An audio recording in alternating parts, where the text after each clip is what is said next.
मैं एक police inspector की बेटी थी। मेरी ज़िंदगी मेरे माता पिता के साथ बहुत अच्छी गुजर रही थी। मैं उनकी इकलौती बेटी थी। वह दोनों मुझे बड़े प्यार से रखते थे। मुझे अपनी मम्मी पापा इस दुनिया के सारे मम्मी पापा से स्पेशल लगते थे। मुझे ऐसा लगता था कि जितना प्यार मेरे मम्मी पापा मुझसे करते हैं उतना शायद किसी के माता पिता नहीं करते होंगे। मैं भी उनके साथ बड़े प्यार से रहती थी। मुझे ऐसा लगता था कि जैसे ही मैं इस दुनिया में सबसे खुश नसीब बेटी हूँ। मेरे पापा ने मुझे कभी किसी चीज़ की कमी नहीं होने दी। मेरे बिना कहे ही मेरी हर डिमांड पूरी हो जाया करती थी। मैं जैसा चाहे वैसा करती थी। मैं डॉक्टर बनना चाहती थी और पढ़ाई कर रही थी। मैं अपनी कॉलेज की फ्रेंड के साथ एक ट्रिप पर गई हुई थी। मेरा ट्रिप पूरे 1 हफ्ते का था, पर हमारे ग्रुप की एक लड़की की अचानक तबीयत बिगड़ने की वजह से हम लोगों को जल्दी घर वापस आना पड़ गया था। मैं अपनी मम्मी पापा को सरप्राइज़ देना चाहती थी, इसीलिए मैंने उनको बताया नहीं था कि मैं घर आ रही हूँ। वैसे तो मेरी हर रोज़ उनसे बात हो ही रही थी, लेकिन आज मैं उनको एक स्पेशल सरप्राइज़ देना चाहती थी। आज पहली बार मैं इतने लंबे ट्रिप पर गई हुई थी। मेरे पेरेंट्स ने मुझे जाने से मना कर दिया था, क्योंकि वह लोग इतने दिन से मुझसे दूर नहीं रह सकते थे।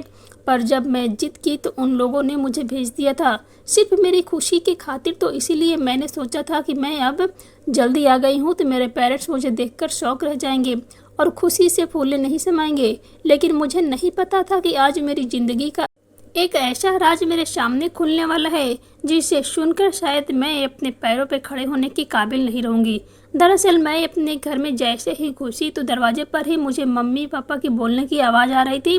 वह दोनों हॉल में ही बैठे हुए थे, आपस में एक दूसरे से मेरे बारे में बातचीत कर रहे थे। अपने बारे में उनकी बातें सुनकर मैं वहीं पर खामोशी से खड़ी हो गई थी ताकि अपने पेरेंट्स की बातें सुन सकूं। मम्मी पापा से कह रही थी कि मुझे नेहा की बहुत याद आ रही है। मेरा मन कर रहा है कि मैं उसे एक बार देख लूं।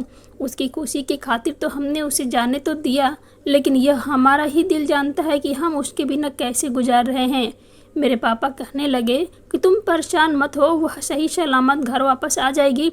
हमारी बेटी बहुत बहादुर है और उसकी खुशी हमारे लिए सबसे ज़्यादा है। अब उसकी खुशी के लिए हम इतना तो करना ही था, और वैसे भी वह कहीं दूर थोड़ी गई है। सिर्फ 1 ही हफ्ते की तो बात है, जल्दी ही वापस आ जाएगी। तो फिर सारा दिन हम अपनी बेटी को देखते रहना। लेकिन उसके बाद जो बात मेरी माँ ने कही, उसे सुनकर तो मुझे अपने कानों पर विश्वास ही नहीं हो रहा था।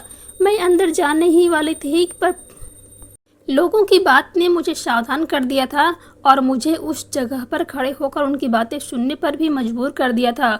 मैं पूरी बात जानना चाहती थी, इसीलिए मैं वहीं पर जमकर खड़ी थी।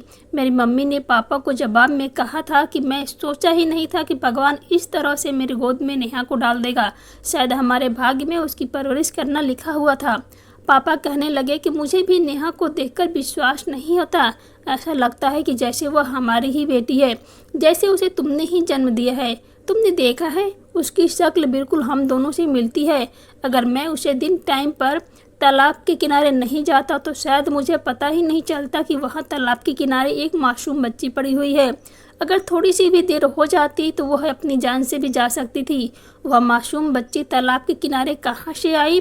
उसे कौन छोड़कर गया? आखिर वह कौन था जिसने अपनी मासूम बच्चे को तालाब के किनारे मरने के लिए छोड़ दिया था?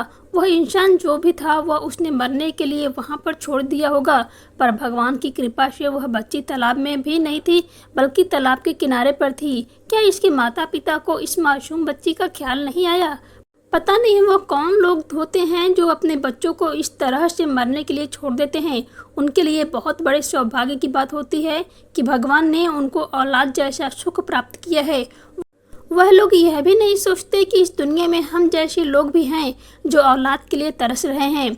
मेरी माँ कहने लगी कि भगवान ने मेरी ज़िंदगी में नेहा को शामिल करके मेरी सूनी गोद भर दिया, वरना मैं तो सारी ज़िंदगी औलाद के लिए तरसती रहती। बस अब मेरी बर्दाश्त से बाहर हो रहा था। मैं उन लोगों की बातें और नहीं सुन सकती थी। यह सारा सच जानकर तो मुझे ऐसा लग रहा था कि जैसे मेरे पैरों तले ज़मीन निकल रही है। मैंने यह क्या सुन लिया था कि इतना प्यार देने वाले यह दोनों मेरे माता पिता नहीं हैं, मैं किसी और की बेटी हूँ। मैं फौरन ही घर के अंदर चली गई थी। अचानक मुझे दरवाजे पर देखकर मेरे मम्मी पापा के चेहरे का रंग उड़ गए थे। वह दोनों घबराकर खड़े हो गए और मुझे देखते ही पापा कहने लगे कि नेहा तुम यहाँ, तुम कब आई बेटा? मम्मी भी भागते हुए मेरे पास आई और मेरे गले से लग गई। कहने लगी कि नेहा बेटी, तुम इतनी जल्दी कैसे आ गई, कैसा रहा तुम्हारा ट्रिप। उन दोनों को कोई जवाब नहीं दिया। मैं बिल्कुल खामोश खड़ी रही। मेरी आंखों से आंसू आ रहे थे। मेरी आंखों में आंसू देखकर मेरी मम्मी ने कहा कि बेटी, क्या बात हो गई है, तुम्हारे चेहरे की खुशी कहाँ गुम हो गई, तुम्हारा तबीयत तो ठीक है और तुम इतनी जल्दी क्यों आ गई, तुम तो अगले हफ्ते आने वाली थी ना। मुझे परेशान देखकर पापा मेरे करीब आ गए थे और उन्होंने भी मुझे वही सवाल किया था जो मम्मी कर रही थी। मैं उन दोनों से दूर हो गई थी और कहने लगे कि आप लोगों ने मुझे इतना बड़ा सच कैसे छुपाए। इतने सालों से आप लोग मुझे मेरे माँ बाप बनकर पाल रहे हो, आखिर आप लोग कौन हो और मैं किसकी बेटी हूँ। मैं आप लोगों की सारी बातें सुन ली है। मेरी बात सुनकर पापा कहने लगे कि बेटा, हम तुम्हारे बारे में नहीं किसी और की बात कर रहे थे। मम्मी कहने लगी कि हाँ हाँ बेटी, तुम्हारे पापा के पास एक ऐसा केस आया है और वह उसी के बारे में बात कर रहे थे। तुम तो हमारी अपनी बेटी हो और तुमने देखा नहीं हम तुम कितना प्यार करते हैं। आज के ज़माने में कोई माता पिता किसी की औलाद से इतना प्यार नहीं करता जितना हम तुमसे प्यार करते हैं। अपनी मम्मी की बात सुनकर मैं हाथ से इशारा कर दिया और कहा कि आप लोग मुझसे झूठ बोलने की ज़रूरत नहीं है। मैं आप लोगों की सारी बातें सुन चुकी हूँ और सच भी जान चुकी हूँ। मैं कमरे में चली गई और मैं कमरे के दरवाजे को अंदर से बंद कर दिया था। मैं घंटों तक कमरे के अंदर लॉक करके रोती रही थी। यह सोचती रही कि क्या मेरे माता पिता कौन हैं, आखिर कौन हैं वह लोग जिन्होंने एक मासूम बच्ची को तालाब के किनारे फेंक दिया था। क्या उन लोगों को मुझसे मोहब्बत नहीं थी। कैसी थी वह माँ जिसके दिल में अपने बेटे के लिए ममता नहीं आई। इतने सालों बाद ही सही, मगर आज मेरे सामने सच्चाई खुलकर आ गई थी कि बेटी नहीं बल्कि उन्होंने तो मुझे तालाब के किनारे से उठाया था। बार बार मेरे मम्मी पापा कमरे का दरवाज़ा बजा रहे थे, दरवाज़ा खोल दो प्लीज़, दरवाज़ा खोल दो, एक बार हमारी बात सुन लो। मगर मैं उनके इस बात से नाराज़ थी। मुझे इतने सालों से सच्चाई से अनजान रखा था। उन लोगों ने मेरी परवरिश करके मेरे साथ कुछ गलत नहीं किया था। उन्होंने तो एक मासूम बच्ची को सहारा दिया था, इसमें उनकी कोई गलती नहीं थी। गलती तो उन लोगों की थी जिन्होंने मुझे खुद से अलग कर दिया था। क्या उनके दिल में मेरे लिए मोहब्बत नहीं आई थी? क्या उनका दिल नहीं दुखा था कि उन्होंने अपनी औलाद को खुद से दूर कर दिया? मेरे दिमाग में अब हजार सवाल आने लगा था कि मैं उन लोगों से मिलना चाहती हूँ जिन्होंने मेरे साथ ही सब कुछ किया। मैंने दरवाज़ा खोल दिया था। मेरे दरवाज़ा खोलने पर ही मम्मी पापा फ़ौरन से मेरे करीब आकर खड़े हो गए थे। मम्मी तो बहुत बुरी तरह से रो रही थी और पापा भी परेशान नजर आए। मम्मी ने कहा कि बेटी प्लीज़ हमें माफ़ कर दो और खाना खा लो, हम तुम्हें इस तरह से नाराज़ नहीं देख सकते। पापा कहने लगे कि हमें हमारी गलती के लिए माफ़ कर दो, तुम नहीं जानती कि हमारा दिल कितना दुख रहा है। हमने हमेशा तुम्हें अपनी सगी औलाद से बढ़कर चाहा। हमने कभी भी नहीं सोचा ही नहीं कि तुम हमारी सगी बेटी नहीं हो। शायद भगवान की यही मर्जी थी, वह तुम्हें इसी तरह से हमारी ज़िंदगी में शामिल करना चाहता था। मैंने अपनी मम्मी पापा से कहा कि मैं ऐसा कैसे कर सकती हूँ, मुझे माफ़ कर दीजिए। मैं गुस्से में आकर आप लोगों से काफ़ी कुछ कह दिया, लेकिन पापा मैं जानती हूँ कि उन्होंने मुझे अपनी जान छुड़वाने के लिए मेरे साथ यह सब कुछ किया था। मेरी बात सुनकर पापा कहने लगे कि बेटा इतने सालों बाद कैसे पता चल सकता है, और वैसे भी क्या तुम्हें हमारी परवरिश में कोई कमी नज़र आती है जो तुम उन लोगों की तलाश करना चाहती हो। मैं अपने पापा से कहा, पापा आप तो पुलिस इंस्पेक्टर हो ना और कुछ भी कर सकते हो, पुलिस वाले तो सालों पुराने केस भी हैंडल कर लेते हैं।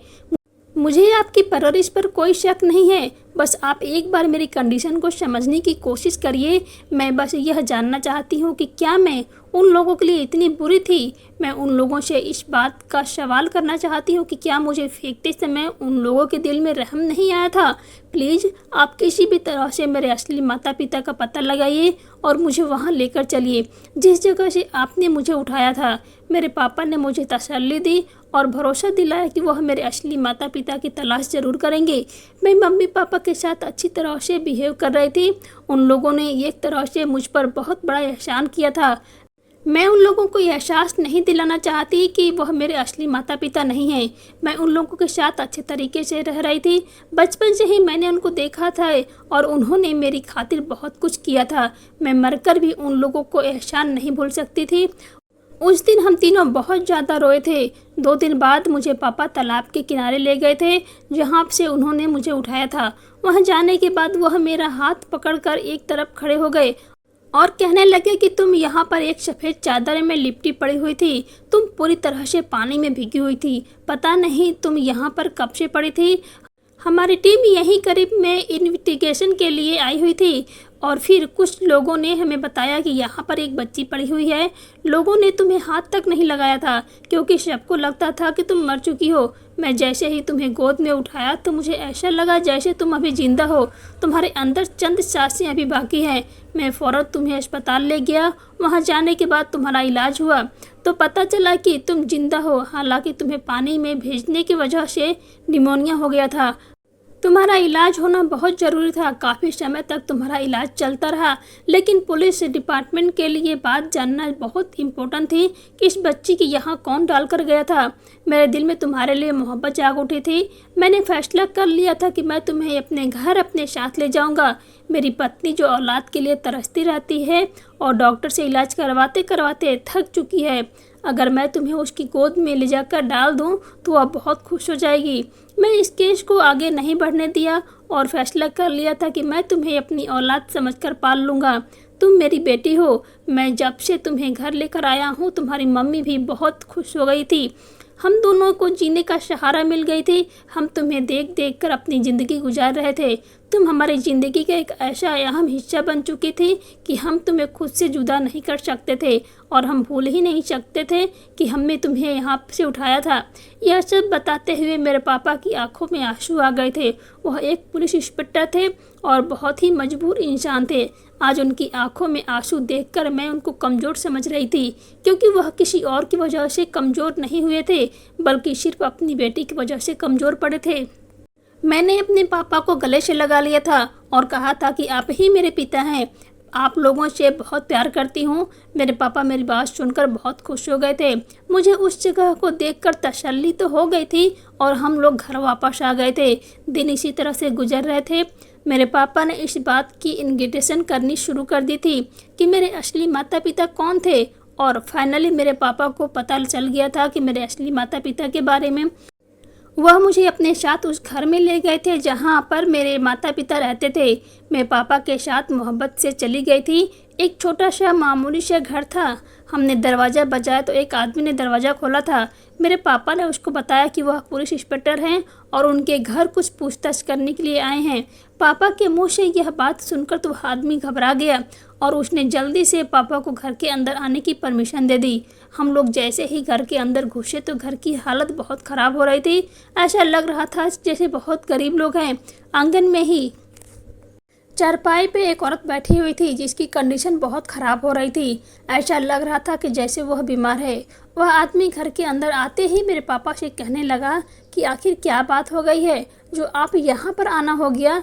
मेरे पापा ने कहा कि तुम्हें नहीं पता कि तुम लोगों ने 19 साल पहले कितना बड़ा जुल्म किया है। वह आदमी मेरे पापा को कनखे सी नज़र से देखने लगा और कहने लगा कि आप क्या कहना चाहते हैं। पापा कहने लगे कि 19 साल पहले हमें तालाब के किनारे एक बच्ची मिली थी और वहाँ के लोगों ने बताया कि उस बच्ची के माता पिता इसी घर में रहते हैं। तो बताओ कौन है उस बच्ची के माता पिता, क्योंकि वह बच्ची तो अब इस दुनिया में नहीं है। काफ़ी सालों बाद इस केस की फाइल खुलकर आई है और अब तक पता ही नहीं चल सका कि आखिर वह कौन आरोपी है। मैं यहाँ पर आप लोगों से पूछताछ करने के लिए आया हूँ। मैं उस मासूम बच्ची को इंसाफ दिलाना चाहता हूँ। बाद में तो मेरे पापा की बात सुनकर घबरा गया। अजीब बात थी कि जो बीमार औरत चारपाई पर बैठी हुई थी वह बहुत खामोश थी और उसने हम लोगों को घर में घुसते देखा तक नहीं था। पर जब यह बात उसके कानों तक पहुंची तो अचानक खड़ी हो गई और चिल्लाते हुए हम लोगों के करीब आने लगी। मुझे तो उस औरत को देखकर अब डर लगने लगा था। मैं अपने पापा के पीछे छुप गई। औरत ज़ोर ज़ोर से रोने लगी और कहने लगी कि क्या मेरी बेटी मर गई? मुझे मेरी बेटी चाहिए। मेरी बेटी मुझे प्लीज़ ला कर दे दो। मैं अपनी बेटी को गोद में लेना चाहती हूँ। मैं 19 साल से उसके लिए तरस रही हूँ। प्लीज़ मुझे मेरी बेटी ला कर दे दो। वह आदमी औरत को शांत करवाने लगा, मगर मेरे पापा ने इशारा किया और पूछा कि यह कौन है। वह आदमी कहने लगा कि नहीं नहीं, यह तो बीमार है, बस पागलों की तरह कुछ भी बोलती रहती है। मैं अभी इसको कमरे में लेकर जाता हूँ, फिर हम लोग बैठकर बात करते हैं। वह औरत आदमी की बात सुनकर रोने लगी और कहने लगी कि नहीं सर, मैं बीमार नहीं हूँ। मुझे तो मेरी बेटी के ना दिखने पर बीमार कर दिया है। मैं आपको सारी सच्चाई बताती हूँ। उसकी बात सुनकर मेरे पापा के कान खड़े हो गए थे और मेरे पापा ने कहा कि इन्हें कहीं मत लेकर जाओ, मैं इनसे बात करना चाहता हूँ। वह आदमी पापा की बात पर पीछे हट गया था। उस औरत ने कहा, आप लोग यहाँ चारपाई पर बैठो, मैं आप लोगों को सारी सच्चाई बताती हूँ। मेरी बेटी के साथ क्या हुआ था। हम दोनों ही उस औरत की बात सुनने के लिए बैठ गए थे। वह आदमी और वह औरत ज़मीन पर बैठ गए थे। वह औरत कहने लगी कि मैं आपको बताती हूँ कि मेरे साथ इस घर में कितने अत्याचार हुए हैं। जबकि जो आदमी उसके बराबर में बैठा हुआ था वह बहुत ही शर्मिंदा हो रहा था। उस औरत ने कहा कि जिस दिन से मैं इस घर में आई हूँ तभी से मुझ पर अत्याचार होने शुरू हो गए थे। मुझे नहीं पता था कि शादी के बाद लड़की की ज़िंदगी इतनी ज़्यादा मुश्किल हो जाती है। शादी के 4 महीने बाद जब मुझे यह खबर मिली कि मैं माँ बनने वाली हूँ तो मुझे खुशी बहुत हुई थी। लेकिन मेरी सास ने मुझसे जो बात कही थी वह बात सुनकर तो मेरी सारी खुशी कहीं मरती गई थी। मैं बहुत परेशान हो गई थी। मेरे लिए फ़िक्र करने वाला भी कोई नहीं था, क्योंकि मेरे अपने पति मेरी कोई भी फिक्र नहीं थी। मेरे माता पिता तो इस दुनिया में होते हुए भी मुझसे कोई संबंध नहीं रखते थे। एक औरत के लिए सबसे बड़ी खुशी तब होती है जब वह माँ बनने वाली होती है।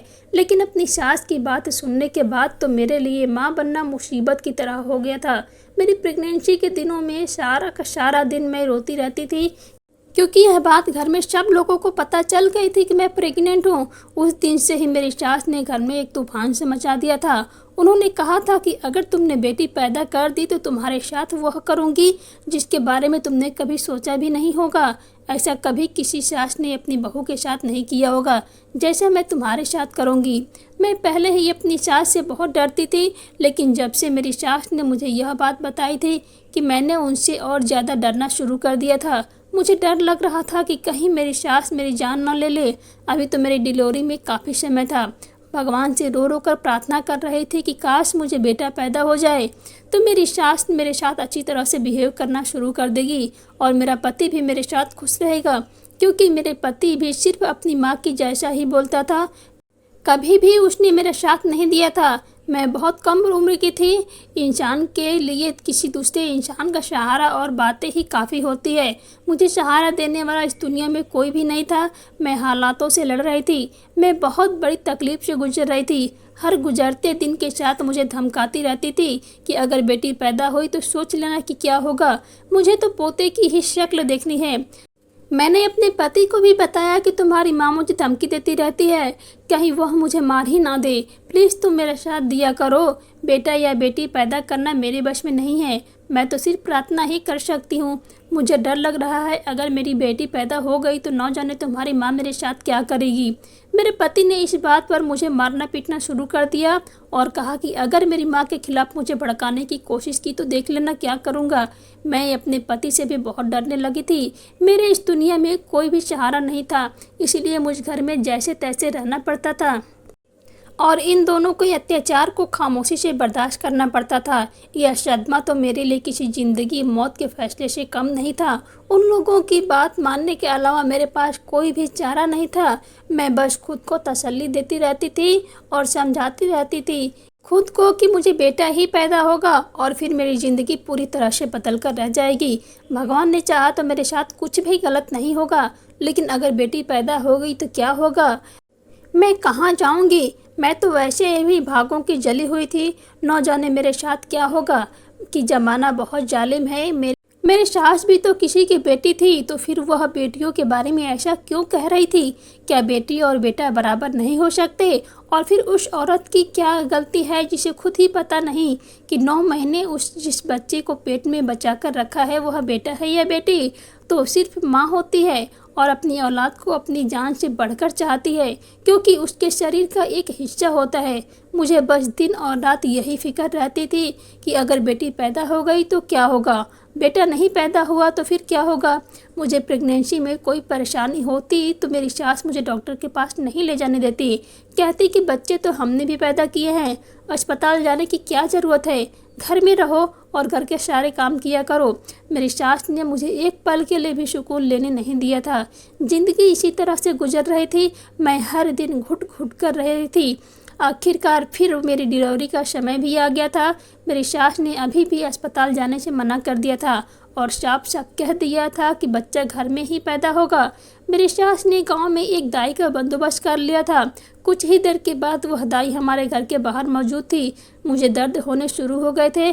उसने जल्दी से जाकर तैयारी करनी शुरू कर दी थी, लेकिन मेरा दिल तो ज़ोर ज़ोर से धड़क रहा था। समझ नहीं आ रहा था कि मेरे साथ क्या होगा। मैं अपने दर्द को भूल चुकी थी, क्योंकि मैं दर्द और बर्दाश्त कर सकती थी, लेकिन टेंशन मुझे बर्दाश्त नहीं हो रही थी कि बच्चा पैदा होने के बाद क्या होगा। इस बात को सोचते सोचते पूरे 9 महीने बीत गए थे।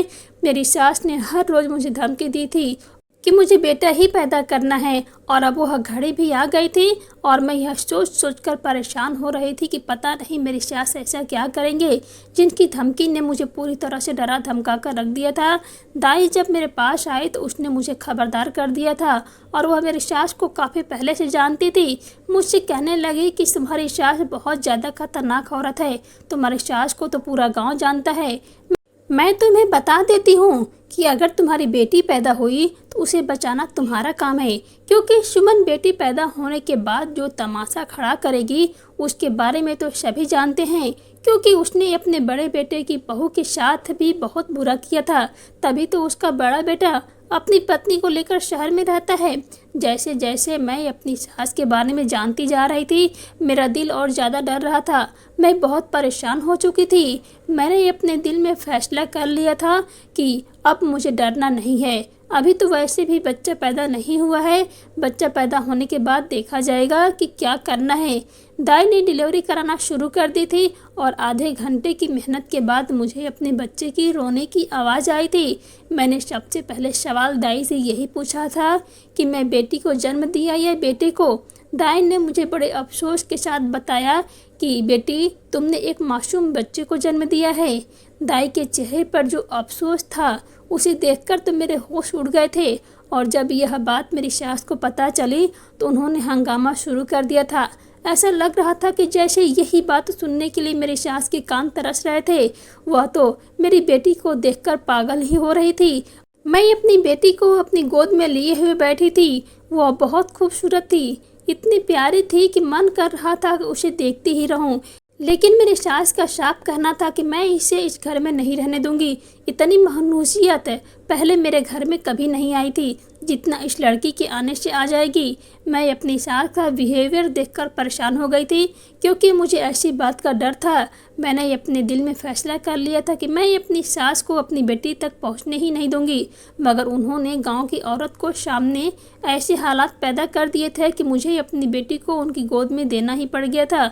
मगर मैं यह नहीं जानती थी कि औरत इतनी जालिम भी हो सकती है।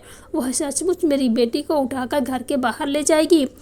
उन्होंने तो बस अपनी पोती का चेहरा देखने के लिए उसे अपनी गोद में लिया था, मगर जैसे ही मेरी बेटी उनके पास गई, वह उसे लेकर घर से बाहर निकल गई। मैं अपने पति से कहा कि आपकी माँ मेरी बेटी को कहाँ लेकर गई है, मगर मेरे पति को भी इस बात की कोई मतलब नहीं था। बेटी पैदा होने से तो उसका मूड बहुत ख़राब था।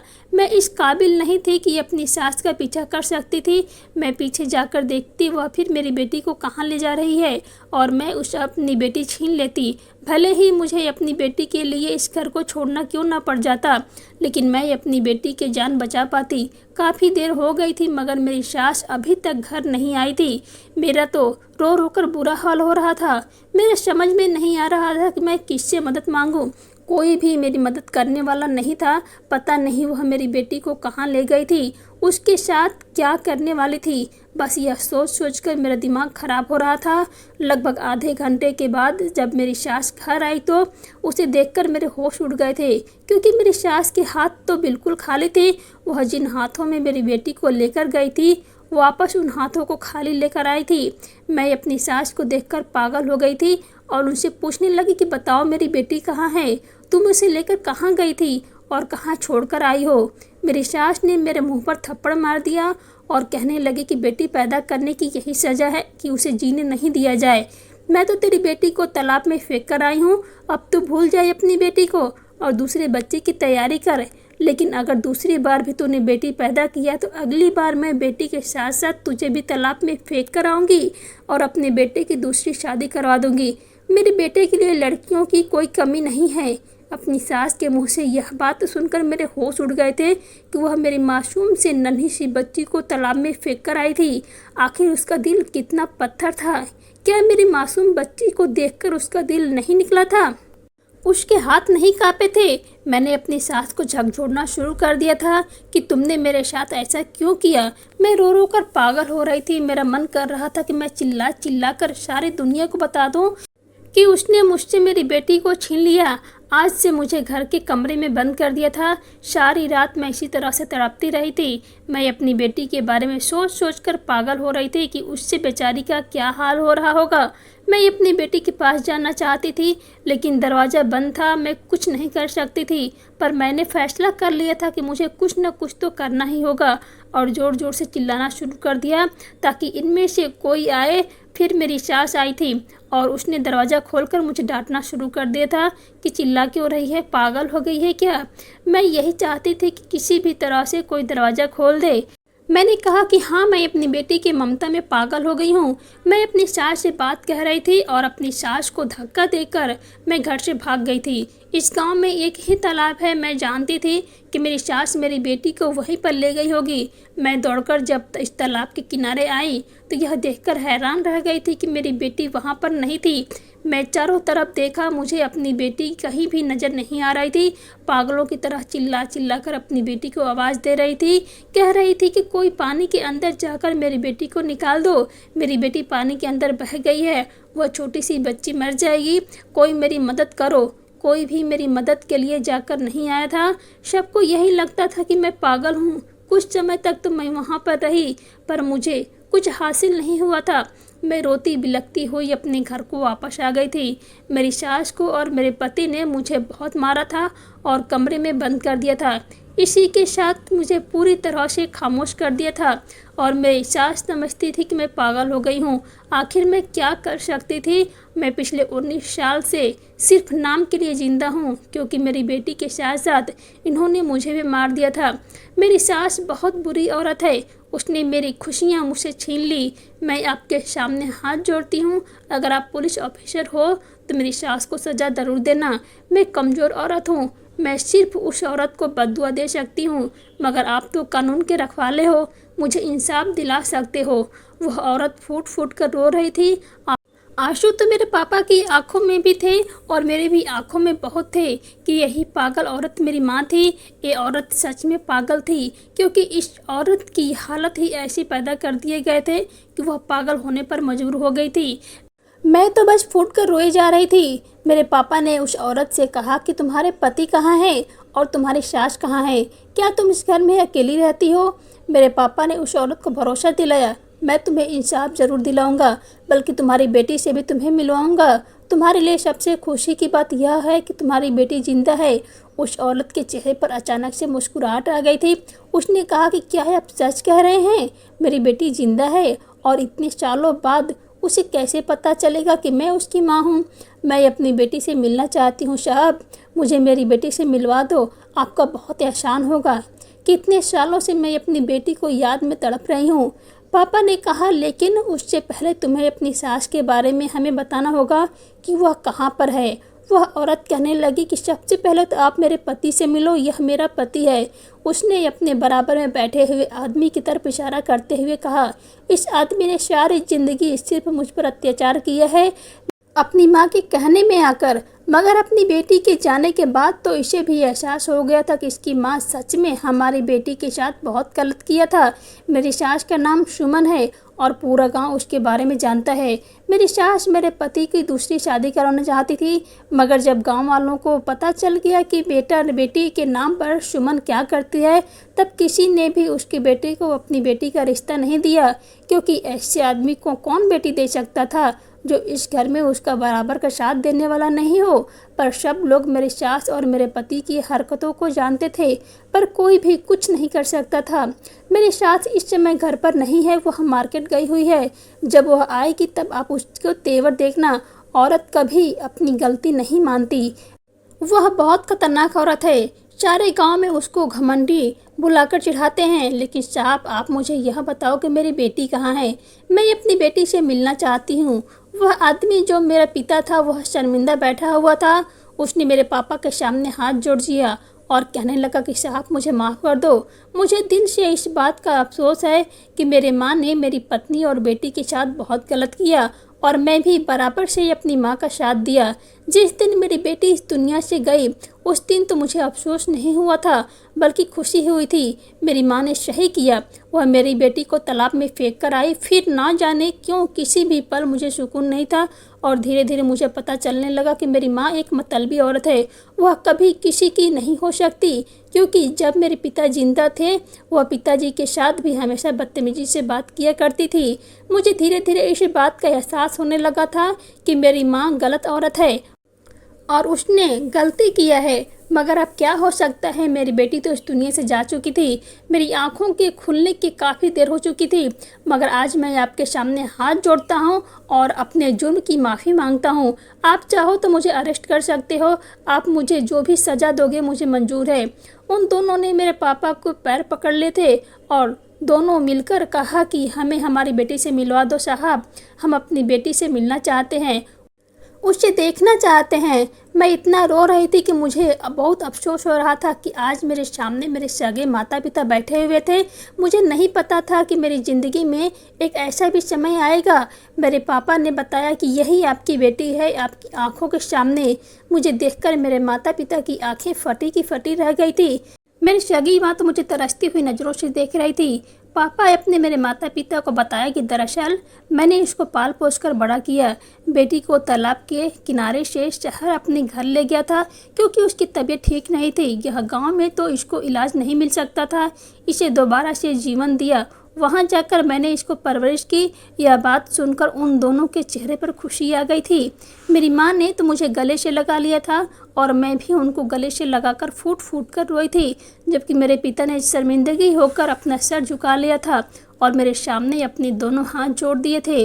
उन्होंने कहा था कि मैं तुम्हारा मुजरिम हूँ, क्योंकि अगर मैं उस दिन आवाज़ उठा दिया होता शायद आज तुम हमसे दूर न होती। मैं पिता कहलाने के काबिल नहीं हूँ बेटी।